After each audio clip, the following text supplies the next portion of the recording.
hello hello বাচ্চো কেন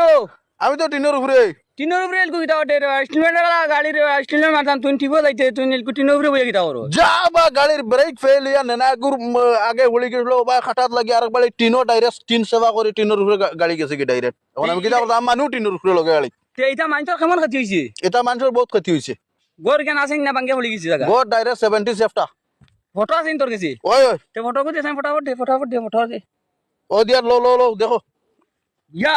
আল্লাহ অত টাকা রে টাকা কানো পাইতাম রে গড় গান রাস্তা শেষ রে টাকা কানো তো 5-6 লাখ টাকা লাগবে আর তেলকু কিটা করতেন তে ও তো তুমি আও আইয়া টাকা টুকা দিবা গরর দাম দুম দিবা আইতে সময় কেরেং সাইড ফাসান লই যাও গাড়ি লামাই লই যাইম গেতারা দাম দিয়া যাই বাইকে গরর খাতি গুরন এ তিবুর আমি তামনি তে তুমি তেরা খেত তো খেতে স্কিনে খেয়ে করছে আমি করলে কি দালো গাড়ি তোমার মালিক তুমি ও আন্দুজ দামি গাড়ি চালাইবে আর মানুষের ক্ষতি করা বাদে মালিকে বরিয়া তো নানি যা বা আমি যদি অত টাকা পয়সা লইতাম তাহলে তোমার গাড়ি চালাইলাম নিও আমি বা তেলকো আমি আইয়া তুমি থাকো না জায়গাত মানুষের কোনটা করনা না তো না না মানুষের কোনো কিছু ঘটে না মানুষের তো কিছু ভালো আছে আচ্ছা তে রাখো তে আচ্ছা ঠিক আছে রাখো জলদি কেরেং সাইড ফাসান লই যাও মানুষ রইতে মরে যাই আর ও